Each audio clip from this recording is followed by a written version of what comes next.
What if a man mocking the faith dared to challenge God to bring down punishment? And what if the response was not an immediate strike, but a terrifying vision of a day where time itself distorts, and a deep analysis of the selfish heart that makes such a challenge in the first place? This is Surah Al-Ma'arij, the Ascending Stairways. This profound surah answers arrogance with ultimate reality. Today we will journey through three scenes: the terrifying spectacle of the Day of Judgment, a diagnosis of the diseased human heart that leads to denial, and finally, the beautiful portrait of the believers whose hearts are saved by their constant connection to Allah. Assalamu Alaikum wa rahmatullahi wa barakatuh. Welcome back to Sabeel al-Jannah. Let's begin our reflection on Surah Al-Ma'arij. أعوذ بالله من الشيطان الرجيم. بسم الله الرحمن الرحيم. سأل سائل بعذاب واقع للكافرين ليس له دافع من الله ذي المعارج. تعرج الملائكة والروح إليه في يوم كان مقداره 50,000 سنة فاصبر صبرا جميلا إنهم يرونه بعيدا ونراه قريبا يوم تكون السماء كالمهل وتكون الجبال كالعهن ولا يسأل هميم حميما يبصرونهم يود المجرم لو يفتدي من عذاب يومئذ ببنيه وصاحبته وأخيه وفصيلته التي تؤويه ومن في الأرض جميعا ثم ينجيه كلا إنها لظى نزاعة للشوى تدعو من أدبر وتولى وجمع فأوعى.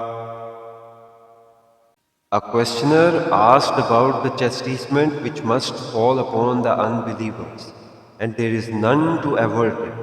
A chastisement from Allah, the Lord of the ascending steps, by which the angels and the Spirit ascend to Him in one day, the measure of which is 50,000 years. So, O Prophet, persevere with gracious perseverance. Verily, they think that the chastisement is far off, but we think that it is near at hand. On that day, the sky shall be like molten brass, and the mountains shall be like dyed tufts of wool. And no bosom friend will inquire about any of his bosom friends, although they will be shown to one another. The guilty one would fain ransom himself from the torment of that day by offering his children, and his wife, and his brother, and his kinsfolk who gave him shelter, and all who are on the earth, if only he could thus save himself. By no means it will be the blazing fire stripping away the scalp. It shall claim him who turned his back and retreated, and amassed wealth and covetously hoarded it. The surah opens with the story of a disbeliever, understood to be a man like An-Nadr ibn al-Harith, mockingly asks for the punishment to be hastened, thinking it a mere empty threat. Allah confirms it is real, inevitable, and from Him, the Lord of the ascending steps, a profound name referring to the pathways by which angels and revelation ascend to Him. The scale of that day is unimaginable, a single day whose measure is 50,000 years of our time. In the face of such mockery, Allah commands the Prophet to beautiful patience. The disbelievers see the punishment as distant, but Allah sees it as near. The scene of the hour is then painted. The sky like molten metal, the mountains like tufts of wool. Social bonds will shatter, even close friends will not inquire about each other. In his utter desperation, the sinner would offer everyone he loves, his children, family, all people on earth as a ransom to save himself, but it will be utterly futile. The punishment is a blazing fire that strips away the scalp and it will claim the one who turned away from the truth and hoarded wealth greedily. إن الإنسان خلق هلوعا إذا مسه الشر جزوعا وإذا مسه الخير منوعا إلا المصلين الذين هم على صلاتهم داعمون والذين في أموالهم حق معلوم للسائل والمحروم والذين يصدقون بيوم الدين والذين هم من عذاب ربهم مشفقون إن عذاب ربهم غير معمون والذين هم لفروجهم حافظون إلا على أزواجهم أو ما ملكت أيمانهم فإنهم غير ملومين فمن ابتغى وراء ذلك فأولئك هم العادون والذين هم لأماناتهم وعهدهم راعون والذين هم بشهاداتهم قائمون والذين هم على صلاتهم يحافظون أولئك في جنات مكرمون. Surely man is impatient by nature, bewailing when evil befalls him, and tight-fisted when good reaches him. Except those that pray, those who are consistent in their prayer, those in whose wealth there is a known right for the beggar and the deprived, those who believe in the day of recompense, those who fear the chastisement of their Lord. Surely the chastisement of their Lord is a thing none can feel secure from. Those who guard their private parts, except from their wives and those whom their right hands possess, for they are not to be blamed. But whoever seeks to go beyond that, it is indeed they who are the transgressors.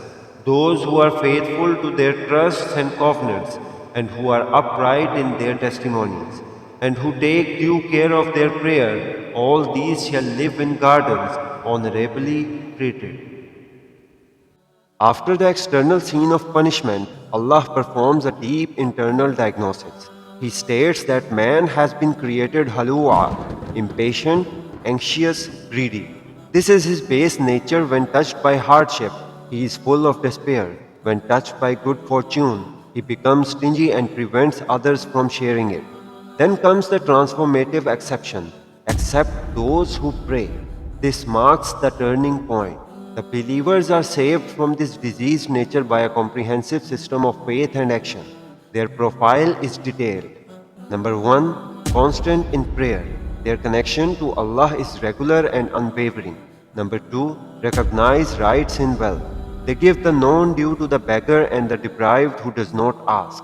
Number 3, believe in the day of judgment. This is the foundation of their accountability. Number 4, fear Allah's punishment. They have a sincere motivating awe of Him. Number 5, guard their chastity.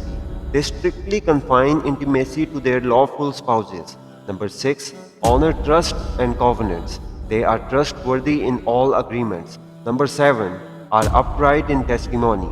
They stand firm for truth, even if against themselves. Number 8, guard their prayers. They carefully observe all its conditions and times. This is the complete picture of the cured soul. For them is the promise. All these shall live in gardens, honorably treated. فَمَا لِلَّذِينَ كَفَرُوا قِبَلَكَ مُهْطِعِينَ عَنِ الْيَمِينِ وَعَنِ الشِّمَالِ عِزِينَ أَيَطْمَعُ كُلُّ امْرِئٍ مِّنْهُمْ أَن يُدْخَلَ جَنَّةَ نَعِيمٍ كلا إنا خلقناهم مما يعلمون ولا أقسم برب المشارق والمغارب إنا لقادرون على أن نبدل خيرا منهم وما نحن بمسبوقين فذرهم يخوضوا ويلعبوا حتى يلاقوا يومهم الذي يوعدون يوم يخرجون من الأجداث سراعا كأنهم إلى نصب يوفدون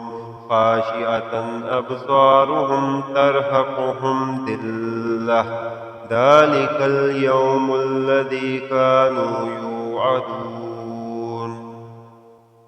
What is the matter with the unbelievers that they are rushing towards you in crowds from the right and from the left? Does every one of them wish to enter the garden of bliss? By no means. They know that which we have created them from.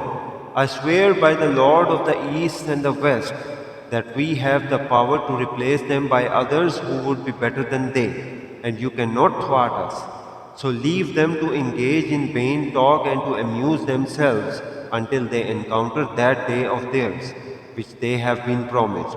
The day when they will come out of their graves in haste, as though they were hurrying to a goal with their eyes downcast and with disgrace overwhelming them. That is the day which they were promised. The surah returns to the present scene in Makkah. Allah asked the Prophet, "What is wrong with these disbelievers that they rush towards you from all sides to mock and oppose you? Do they really think that with this behavior they have any hope of entering paradise? By no means. Allah reminds them of their humble origin. He created them from a lowly fluid which they know.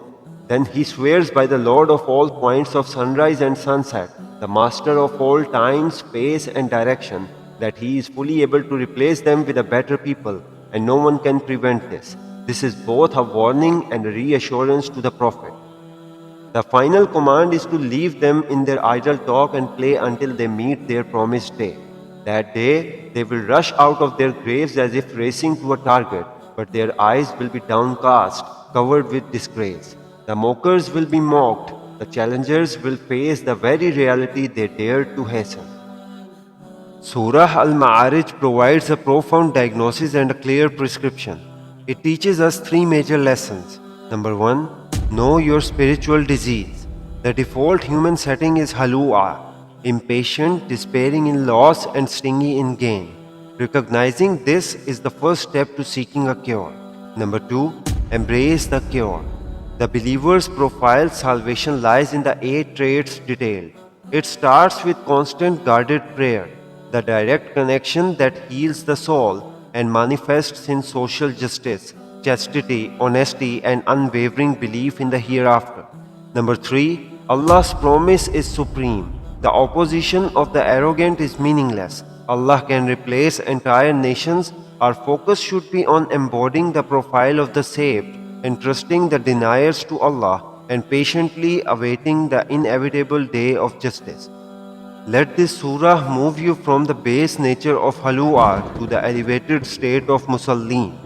Let your prayer be your ascension towards Allah, transforming your character and securing your place among those honored in the gardens.